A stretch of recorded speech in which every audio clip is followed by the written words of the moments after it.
जनक पेशे से एक बहुत अच्छी वकील थी, लेकिन कहते हैं ना, बहू कितनी भी बड़ी तोप क्यों ना हो, सास के सामने तो भीगी बिल्ली ही होती है। अरे जनक, क्या बात है? आज रोटी नहीं मिली अभी तक। ये तेरा कोर्ट नहीं है जो आज फैसला ना हुआ तो कल की तारीख मिल जाए।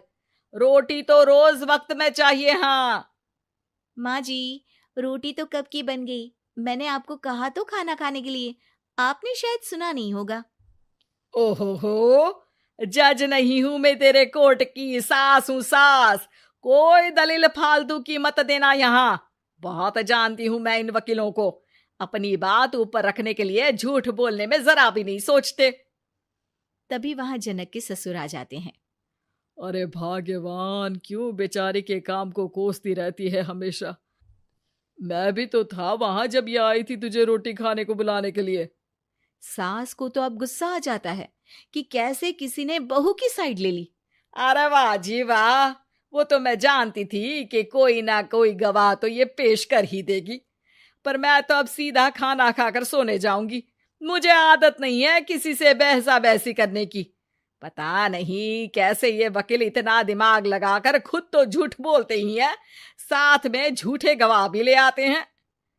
जनक को सास के ताने सुनने की अब आदत सी पड़ जाती है। एक दिन जनक वकील की ड्रेस पर काला कोट पहनकर कोर्ट के लिए निकल ही रही होती है कि अरे कहाँ चली काला कौवा बनकर? टोक दिया ना। अब कोर्ट तो वकील वाली ड्रेस पहनकर ही जाऊंगी ना। वाह भाई वाह, दामिनी तो मैंने भी देखी है।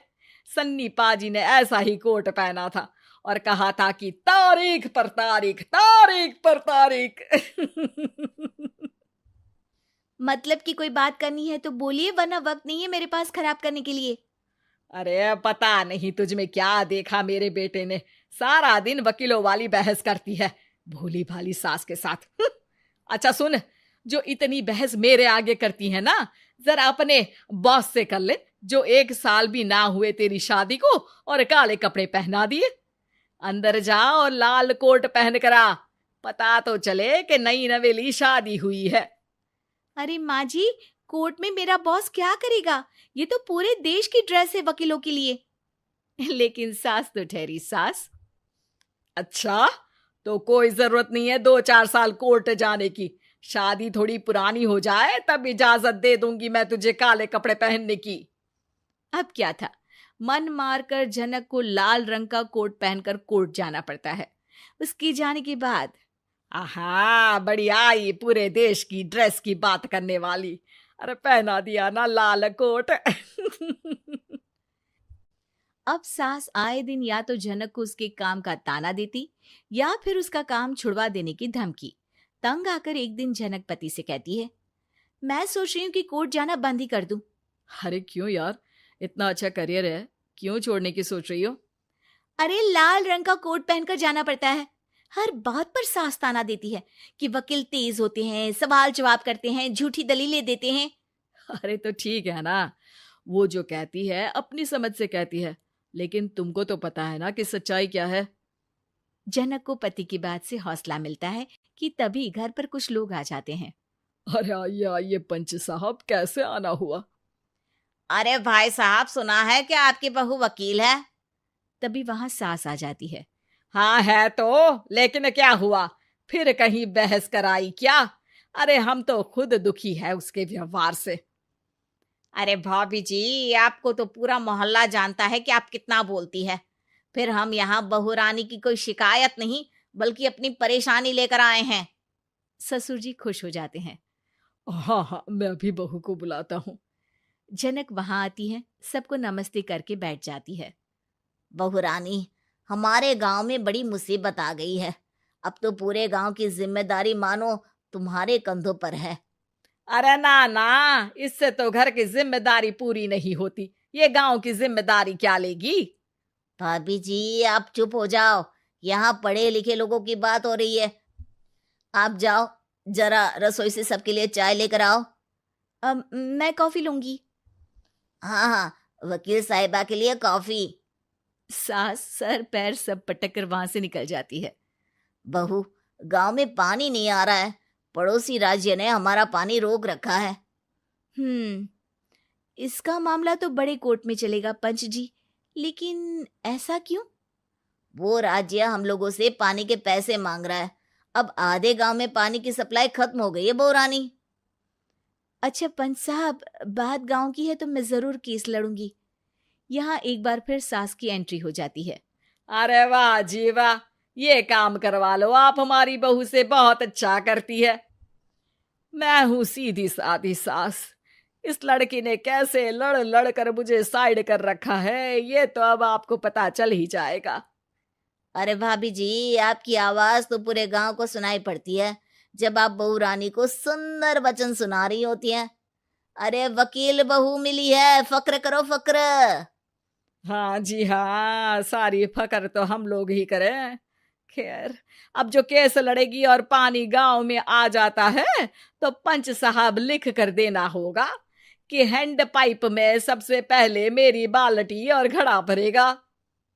अरे फिर तो हम बहू रानी के नाम पर घर पर ही सप्लाई दे देंगे, लेकिन ये इतना आसान नहीं है। बहू, गांव के पास अभी वकील करने की भी पैसे नहीं है तो। अरे पंच साहब, ये मेरे गांव का मामला है, मैं आपसे एक भी पैसा नहीं लूंगी। सास को बहू की बात पर गुस्सा आ जाता है, लेकिन सबके जाने के बाद झनक मन लगाकर गांव की परेशानियों को दूर करने में लग जाती है। और वो दिन भी आता है कि झनक केस जीत जाती है। अरे आज तो प्लम्बर आकर घर तक पाइप लगा गया है। खुश हो जाओ, मेरे कारण तुम लोगों को घर के अंदर ही पानी मिल जाएगा। वैसे तो पत्नियां पति से लड़ने के लिए बदनाम हैं, उन पर कई जोक्स भी बनते हैं, लेकिन आज की कहानी में कभी न खत्म होने वाली लड़ाई का छोटा सा सोल्यूशन ढूंढा है। रीना की शादी गौरव से होती है।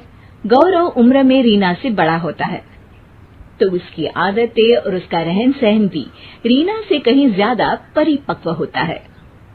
देखो गौरव, कैसी है ये ड्रेस? अरे रीना, क्या क्या पहनती हो? सिंपल साड़ी में कितनी सुंदर लगती हो, जानती भी हो तुम? बस करो, तुम तो हो ही बूढ़े, मेरी तो जिंदगी ही खराब हो गई। मैंने कैसा पति सोचा था और कैसे निकले तुम। अरे रीना, बात बात पर लड़ा मत करो। रीना पैर पटकती वहां से निकल जाती है।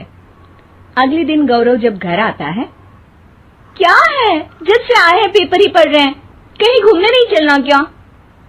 अरे यार, मैं थक गया हूँ, जरा टीवी का रिमोट देना। कैसे इंसान हो तुम?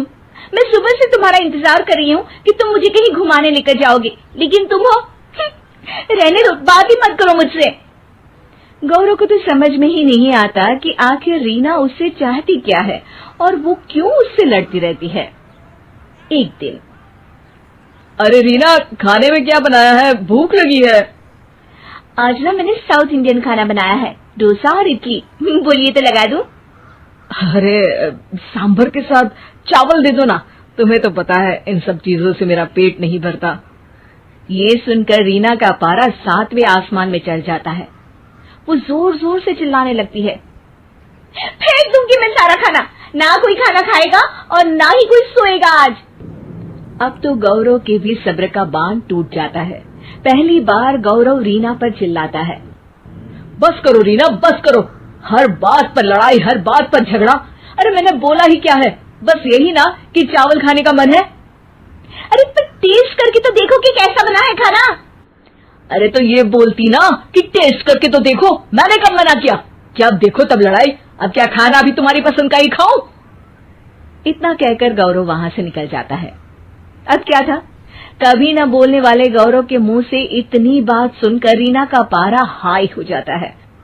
वो वहां से पास में ही अपनी सहेली के घर चली जाती है। अरे क्या हुआ रीना, क्यों रो रही है तू? मैं गौरव के साथ नहीं रह सकती यार, वो बिल्कुल अच्छा नहीं है, उसकी सोच मेरी सोच से बिल्कुल मेल नहीं खाती। अरे ये तो भगवान ने नियम बनाया है, पति पत्नी कभी भी एक दूसरे के जैसे हो ही नहीं सकते।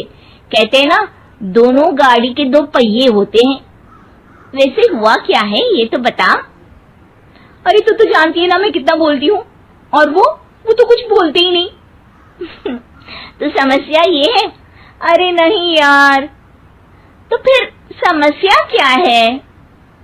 यार मेरे जैसा खाते नहीं, मेरे मन लायक पहनते नहीं, कुछ न बोलना, हमेशा अपने ही ख्यालों में रहना। यार शादी की है, एक दोस्त की तलाश थी, ये तो बस ऐसा है कि जिंदगी खत्म होने का इंतजार कर रहे हैं। अच्छा, तो तुझे शाहरुख खान जैसा पति चाहिए जो बाइक में शर्ट खोलकर घूमे या फिर पत्नी के साथ रास्ते में गाना गाए?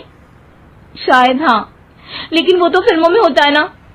अब तेरे पति को ही देख ले, कितने हंसमुख है, जब देखो सबके बीच आकर सबसे बातें करते हैं, मस्ती मजाक, और ये एक कोने में बैठे रहते हैं या फिर अपने कमरे में ही बैठे रहते हैं।